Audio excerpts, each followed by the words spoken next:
Itu saya geser, saya masukkan ke folder lantai 1, kemudian akan saya hide. Nah, dia akan hilang. Kemudian, yang selanjutnya saya akan membuat ini menjadi lantai 2 kali ya. Saya beri nama lantai 2 aja deh.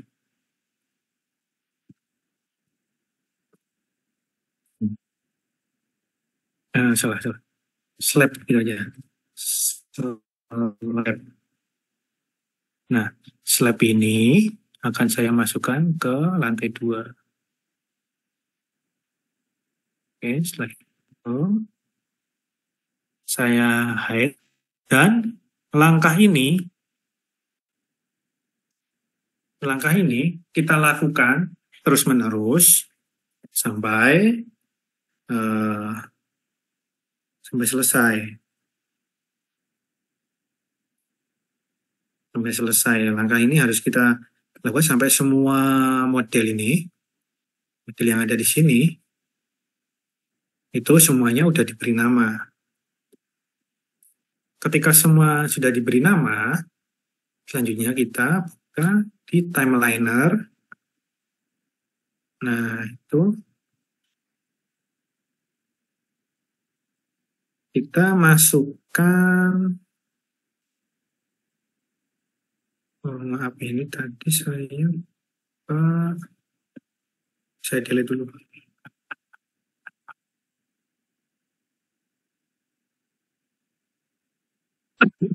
Nah, tampilan awalnya saudara-saudara sekalian akan kosong ya, untuk timelinernya ya. Nah, kita perlu memasukkan schedule yang akan kita gabungkan dengan model ini ya. Nah, file schedule ini bisa kita impor dari software selain Navisworks. Kalau untuk scheduling bisa kita buat secara manual di Navisworks atau kita bisa impor dari software lain. Software lain yang bisa kita impor yaitu dari Microsoft Project atau bisa dari Primavera. Nah, di sini untuk tutorial yang ini, untuk schedule-nya itu saya menggunakan Microsoft Project. Untuk memasukkan schedule ke sini, bisa dengan cara, ini saya delete dulu. Pada timeliner, pilih data source. Setelah itu kita pilih add. Nah, ini bisa kita pilih nih. Di sini bisa pakai format file apa aja nih. Di sini saya coba pakai yang ini nih. Project 2007 sampai 2013. Setelah itu kita cari filenya.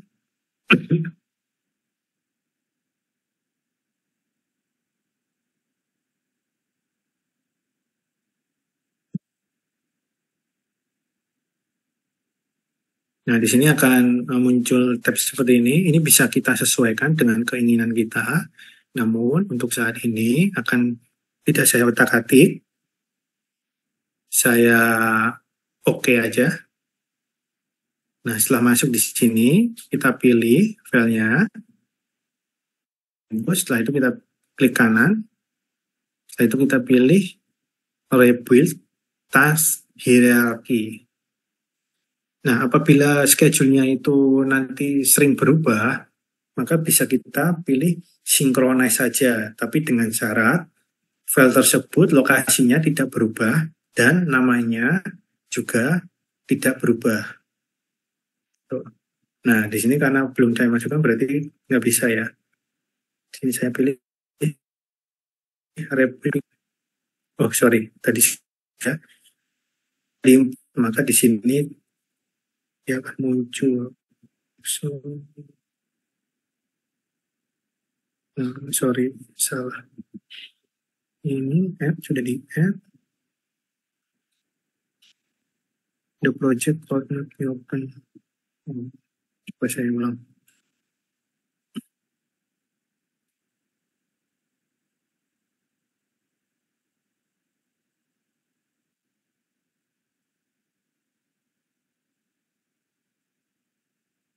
Nah, ketika kita sudah bisa rebuild tes hierarki, maka bagian tes di sini akan muncul di schedule-nya nih. Seperti itu. Sampai di sini apakah ada pertanyaan?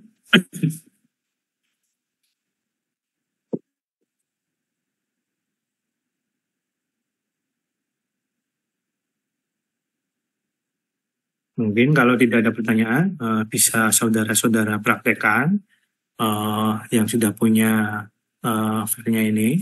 Saya izin ke toilet terlebih dahulu sebentar.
Oke, bagaimana? Apakah ada kendala?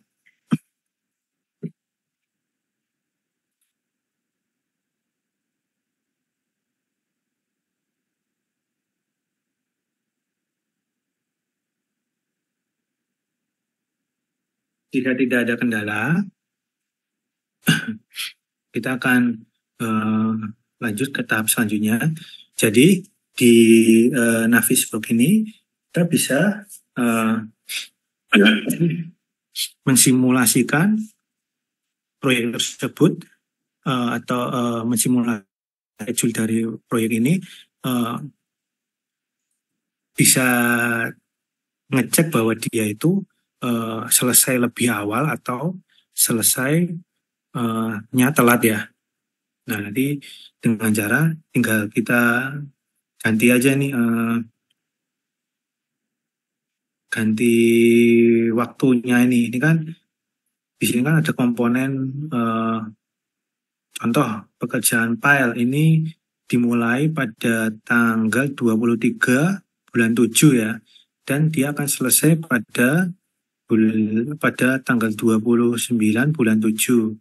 Nah, nanti kita bisa mengupdate atau mengecek pekerjaan file ini sesuai rencana, molor atau lebih cepat itu dengan menginputkan realisasinya nih di sini nih. Dia mulainya lebih awal atau sesuai target atau dia molor. Begitu pula dengan selesainya nih, kita bisa masukkan di sini nih. Namun di sini kita tidak akan melakukan yang ini ya. Mungkin nanti saudara-saudara sekalian bisa mempraktekannya sendiri ya. Ini bisa kita geser terlebih dahulu. Nah, kemudian Ini saya geser ke sini.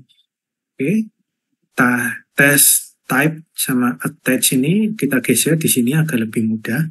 Nah, tadi kan kita sudah memberi nama setiap komponen ya. Nah, tugas kita selanjutnya adalah mensinkronkan antara model yang telah kita buat dengan schedule yang sudah ada nih. Dengan cara yang pertama, di sini pada test type kita pilih construct ya. Kemudian di sini file. Nah, pada tab attach ini kita klik kanan. Setelah itu kita pilih attach set. Nah, di sini tadi kan saya memberi nama spoon file ya. Nah, alangkah lebih baik itu nama-nama penamaan objek yang kita buat itu kita samakan dengan schedule agar kita lebih mudah untuk mensinkronkannya. Kebetulan di sini saya memberi namanya berbeda ya. Di schedule saya beri nama file, sedangkan di modelnya itu saya beri nama spoon file. Tapi kalau kita ingat nggak masalah ya. Nah, di sini file saya sinkronkan dengan spoon file. Kemudian file cap saya rubah construct juga. Kemudian file capnya saya beri nama footing. Nah, tahap ini kita lakukan semuanya ya. Jadi semua komponen yang ada ini semua komponen yang ada di sini, di model ini harus kita beri nama semua, dan harus kita sinkronkan dengan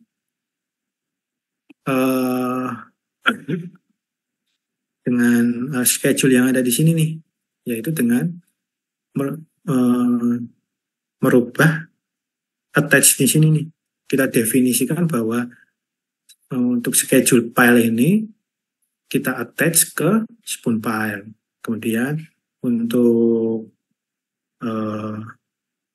kolom lantai 1 ini saya attach dia itu kolom lantai 1. Kemudian untuk kolom beam ini saya attach beam itu balok 1. Nah, semua harus kita masukkan di sini ya, harus kita sinkronkan gitu. Nah, kemudian kita bisa mensimulasikannya di sini nih pada tab simulate nih. Bisa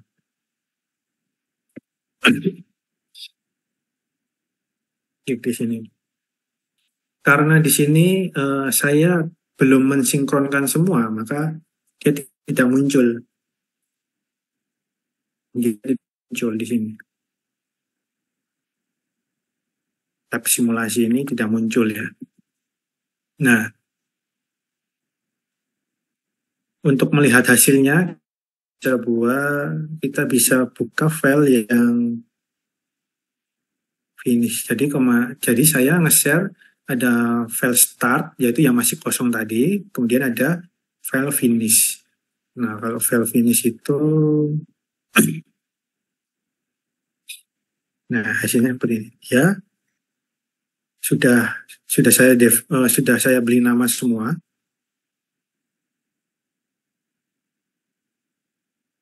Ini sudah saya beri nama semua ya. Nih, contoh ya. Nah, di lantai 1 dia ada balok lantai 1, ada kolam lantai 1, ada slab, ada wall. Kemudian di lantai 2 ya juga sudah saya kategorikan semua. Dan seterusnya. Kemudian ketika sudah saya beri nama semua, saya sinkronkan di sini. Ini udah saya sinkronkan semua. Kemudian kita simulasikan. Nah, di sini saya akan mensimulasikan proyek gedung ini. seperti apa. Nah, seperti itu. Di sini akan terlihat bahwa eh, dia akan terlihat pada minggu sekian dia ngerjain apa, durasinya berapa lama, sampai dia selesai. Nah, untuk merubah tampilan ini, untuk mengatur scheduling animasinya ini, kita bisa pilih di simulate ini, kita pilih setting. Nah, di sini durasinya mau berapa lama nih? Durasinya mau berapa lama, intervalnya berapa lama, kemudian informasi apa saja yang ingin kita tampilkan, bisa kita edit di sini. Kan cuma uh, begitu minggu keberapa mengerjakan apa gitu ya. Nah, saya akan menambahkan biaya. Jadi untuk menambahkannya dengan cara kita pencet shift enter dulu. Sorry. Kita pilih control enter. Nah, setelah itu saya akan ketik namanya biaya material yang sama dengan R. Oke. Nah, kemudian kita pilih bahasa programnya yaitu cost, material cost. Kemudian ke control enter lagi, saya mau menamakan biaya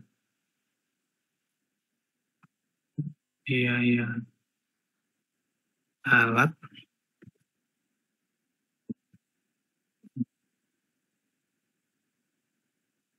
sama dengan RP cost alat. Kemudian saya akan menambahkan biaya total.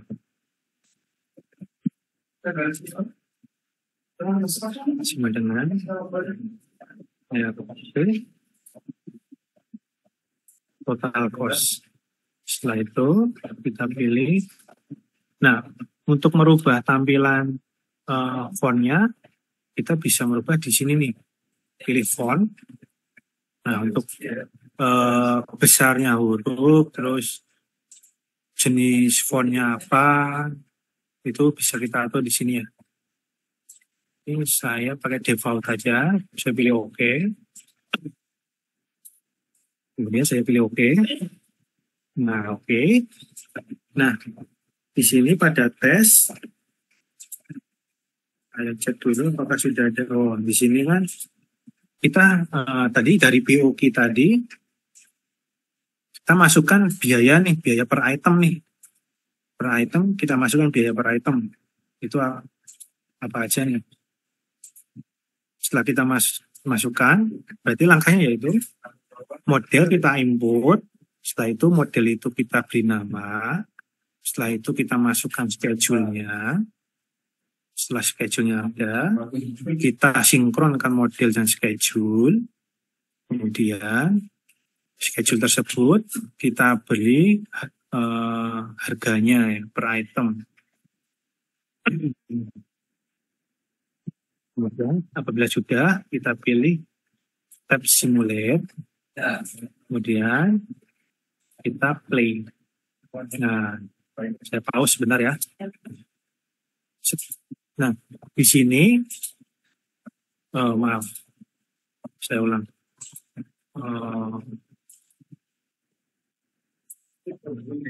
Select dulu. Oke, simulate.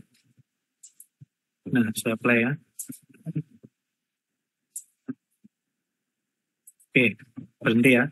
Nah, di sini dalam video ini kita dapat membaca bahwa sekarang minggu ke-14, hari ke-97, tanggal sekian, pukul sekian, dia sedang mengerjakan apa.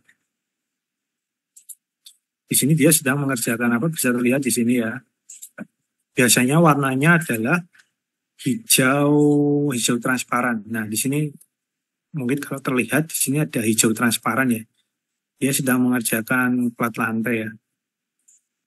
Nah, itu biayanya akan muncul di sini. Biaya materialnya berapa, biaya alatnya berapa, total total biaya untuk tahap di sini itu berapa, dia akan muncul di sini. Seperti itu. Hmm.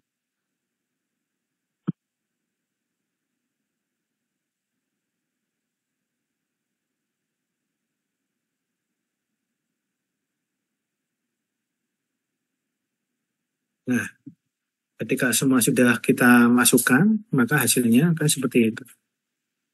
Nah, dari hasil 4D dan 5D yang kita buat ini,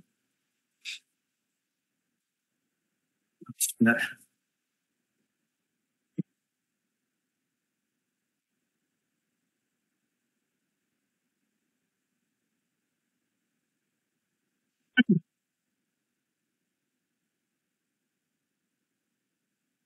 Jadi dari proses 4D dan 5D yang telah kita buat ini, kita bisa membuat dia menjadi, kita bisa membuat modeling ini sebagai bahan presentasi atau sebagai bahan untuk mereview progres yang sedang kita lakukan.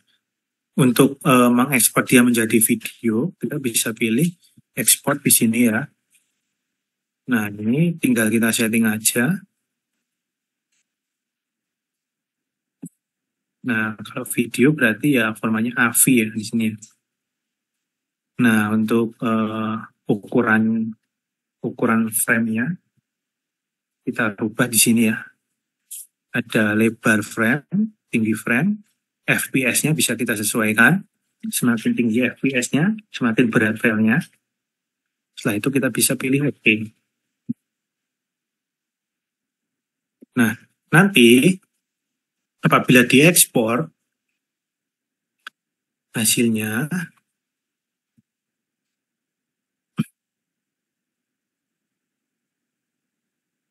hasilnya kan seperti, sebentar, oh bukan yang ini.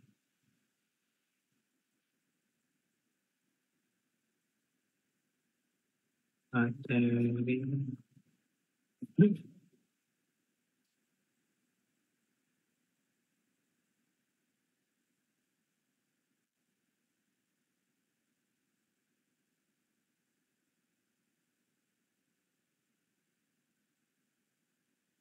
Nanti hasilnya akan seperti yang di sini nih.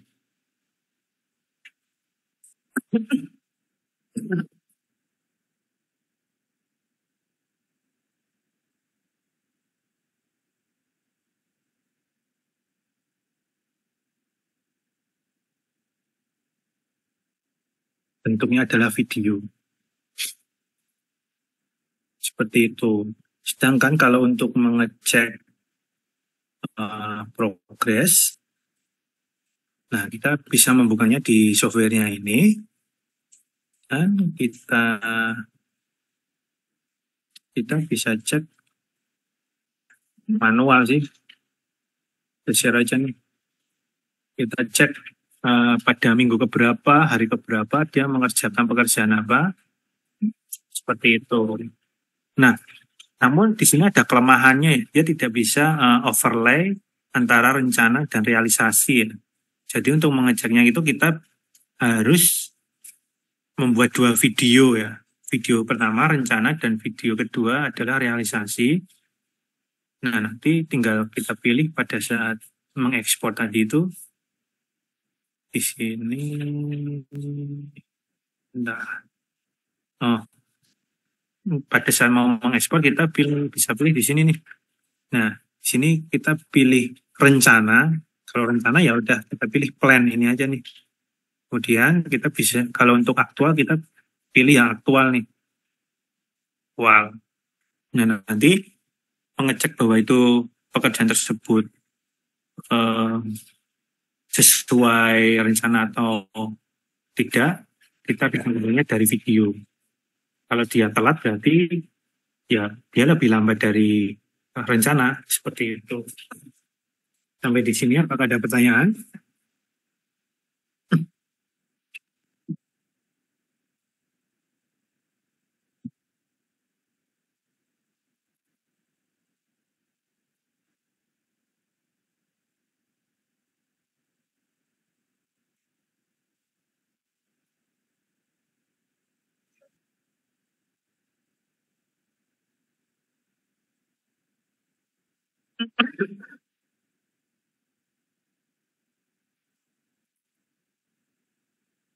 Atau mungkin ada yang tertinggal untuk mengikuti langkah-langkahnya.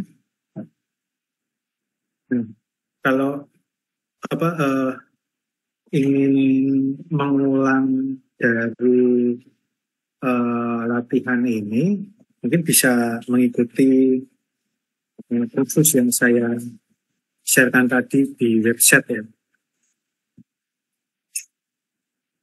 Nah, tapi di situ waktunya kapan saya tidak tahu ya, karena memang yang mengadakan bukan saya.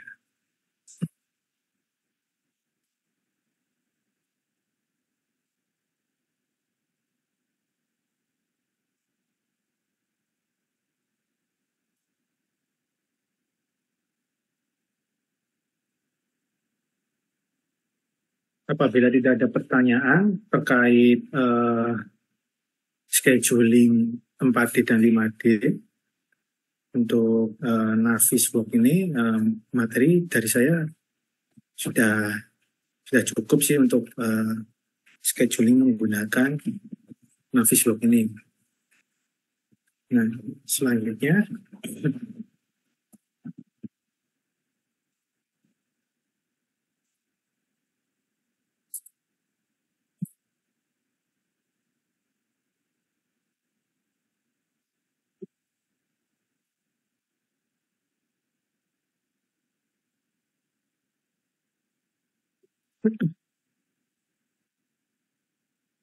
nah, tadi kan saya sudah menjelaskan bagaimana apa output yang kita buat dalam modeling tadi itu kan ada beberapa ya.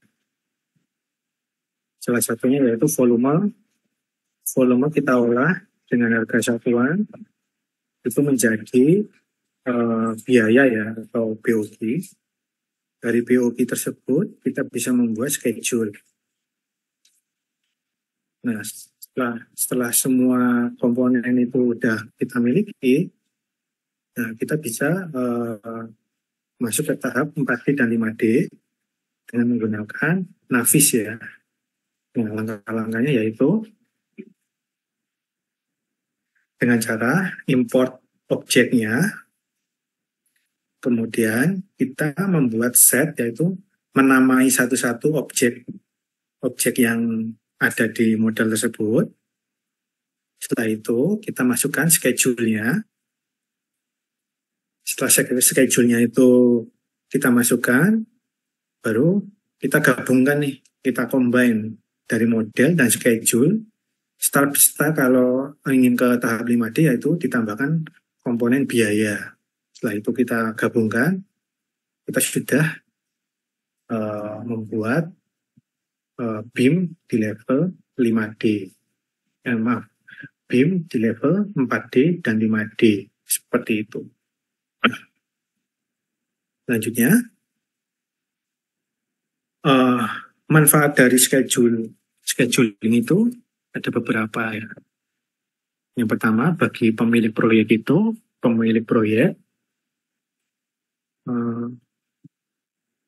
yang pertama, bagi pemilik proyek itu dapat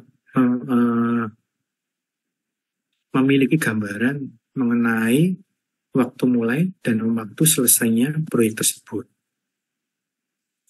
Selain itu, pemilik proyek juga dapat melakukan evaluasi terhadap pekerjaan yang telah dilakukan nih, jika telah terjadi perubahan waktu dan biaya proyek tersebut. Seperti yang saya jelaskan tadi, dalam pelaksanaannya proyek tersebut akan memiliki beberapa kendala ya, baik kendala dari sisi volume yang nanti berkaitan dengan biaya, kendala dari sisi harganya yang tidak masuk, ya berkaitan dengan biaya, kemudian ada lagi berkaitan dengan kendala teknis yang mengakibatkan terlambat selesainya pekerjaan. Kemudian pemilik proyek juga bisa merencanakan cash flow untuk pembayaran kepada kontraktor agar proyek tersebut tidak kekurangan dana dalam pelaksanaannya. Ya. Selain itu, bagi kontraktor, dari penjadwalan ini atau scheduling ini memberikan manfaat, yaitu pelaksana dapat merencanakan segala kebutuhan yang berkaitan dengan kebutuhan material, peralatan, dan tenaga kerja. Kemudian, pelaksana dapat mengatur waktu keterlibatan kontraktor, subkontraktor. Jadi dari scheduling 4D dan 5D tadi itu kita dapat memiliki gambaran langkah apa yang akan kita lakukan ke depan dengan kondisi kita saat ini. Kondisi kita saat ini itu bisa berbagai macam kondisi, yaitu sesuai jadwal, terlambat, atau lebih cepat pengerjaannya. Seperti itu.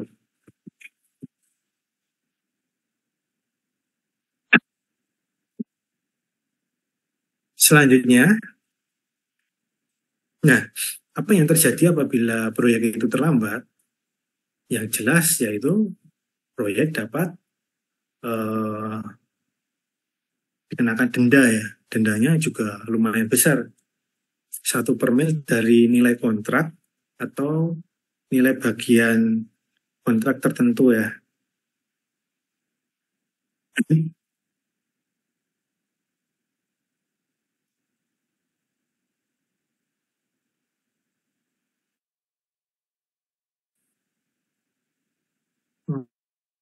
Ini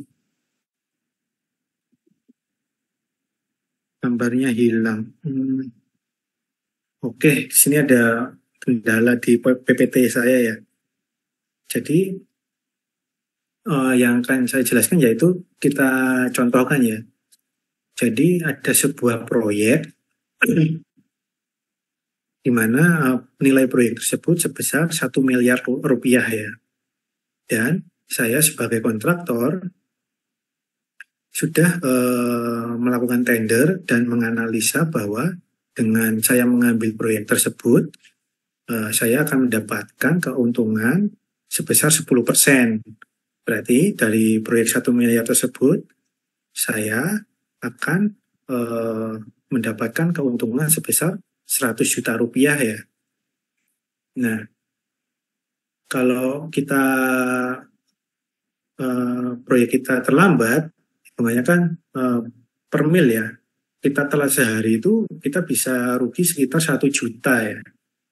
Nah, kalau kita telat selama 30 hari, maka kita harus membayar denda kepada owner sebesar 1 juta kali 30 berarti 30 juta ya.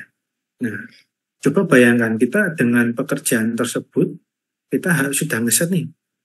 Oh, kita mengerjakan proyek ini, kita dapat untung 100 juta nih. Tapi karena kita mengerjakannya terlambat, kita harus bayar denda nih. Sebesar 30 juta tadi itu. Nah, berarti keuntungan kita yang 100 juta tadi kan berkurang. Berkurang 30 juta karena kita harus membayar denda nih. Keuntungan kita berkurang menjadi 70 juta. Gambarannya seperti itu. Kerugian kalau dari kontraktor itu lumayan sih, makanya seperti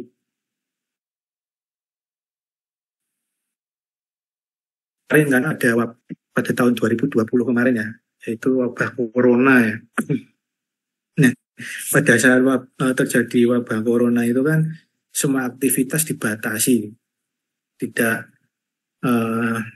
tidak luput. Kemudian proyek juga terkena nih, semua proyek harus berhenti nih. Ketika semua proyek terhenti, otomatis eh, penyelesaiannya kan akan terlambat ya, akan molor. Nah, itu nanti tergantung nih, apakah bisa dinegosiasikan bahwa akan terjadi kemunduran atau tidak. Seperti itu. Nah, sedangkan basic dari pekerjaan konstruksi ini kan biayanya dari hutang ya. Sedangkan dari hutang itu ada yang namanya bunga. Jadi selama 2 tahun tadi itu, meskipun kita pengerjaannya bisa mundur, namun kita harus tetap bayar kewajiban kita untuk membayar bunga dari pinjaman yang kita lakukan untuk melaksanakan proyek tersebut. Meskipun selama tahun 2020 dan 2021 itu kita tidak ada produksi dan kita tidak menagihkan kepada owner, kita harus tetap membayar bunga pinjaman kepada bank. Seperti itu. Nah, di sini ketika terjadi keterlambatan penyelesaian proyek itu, selain tadi ada denda, kalau denda itu berarti kita efeknya itu ke atas ya, dari kontraktor naik ke atas yaitu ke owner. Itu ada efek ke bawah yaitu dari kontraktor ke intern perusahaan. Yaitu yang pertama bisa berakibat keterlambatan untuk memulai proyek selanjutnya. Selain itu kita bisa kekurangan manpower apabila ada proyek baru yang harus berjalan. Karena kan orang yang akan bekerja di proyek selanjutnya ini masih fokus nih dengan proyek yang saat ini yang terlambat tersebut. Selain itu bisa kerugian tidak bisa mengikuti tender baru. Nah, selain itu apabila kita terlambat menyelesaikan proyek dalam melakukan pekerjaannya atau konstruksi, kontraktor itu kan memiliki yang namanya biaya operasional ya. Contoh, di sini rencana proyeknya itu akan selesai selama 24 bulan dengan biaya operasional tiap bulan itu 10 juta. Jadi selama 24 bulan ini kita sudah menganggarkan sebesar 240 juta. Nah, apabila terjadi keterlambatan, maka contoh di sini apabila proyek tersebut telat penyelesaiannya setelah 1 bulan, dia ada biaya tambahan nih untuk membayar operasional nih sebesar 10 juta.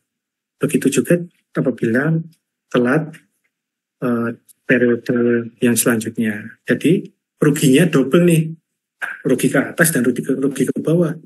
Ruginya bisa kita membayar denda ke owner plus kita rugi operasional. Seperti itu. Itulah yang ibaratnya menjadi kendala kontraktor saat ini nih, gara-gara wabah corona pada tahun 2020 dan 2021 kemarin, efeknya masih terasa sampai saat ini nih. Jadi banyak kontraktor yang harus bangkrut karena tidak bisa membayar bunga, dan adapun yang masih berjalan itu menderita kerugian sampai saat ini. Seperti itu. Nah, mungkin untuk materi dari saya sekian. Kalau mungkin ada pertanyaan dari saudara-saudara sekalian.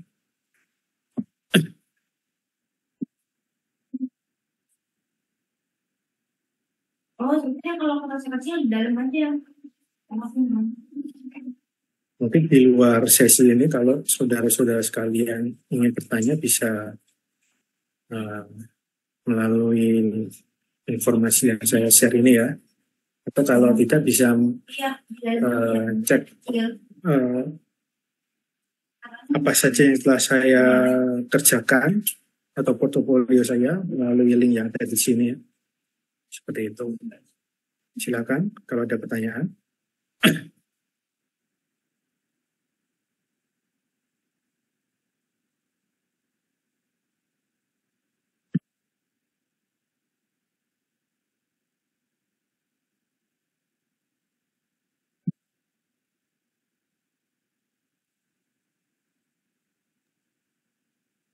Silakan pada mahasiswa jika ada yang ingin bertanya.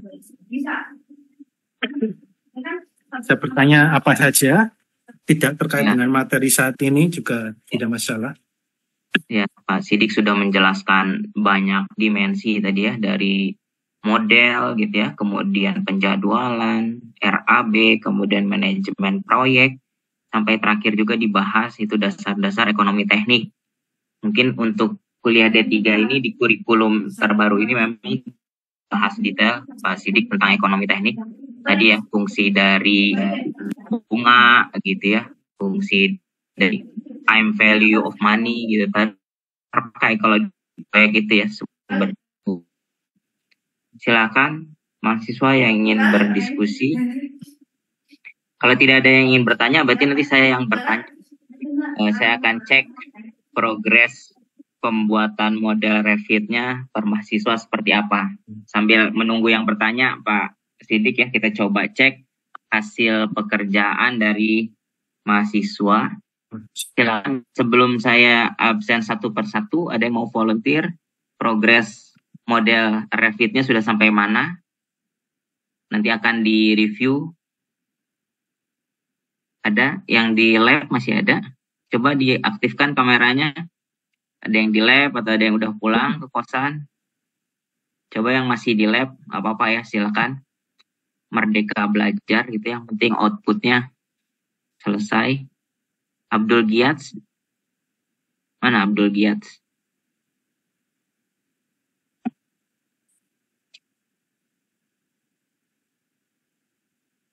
Abdul Giats nggak ada. Kemudian Aditya Zahra, mana Aditya Zahra? Hadir, Pak. Aditya Zahra posisinya di mana?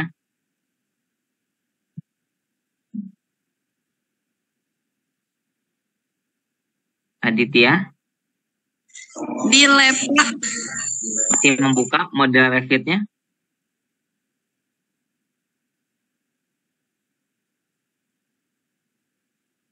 Masih dibuka model Revit-nya Aditya?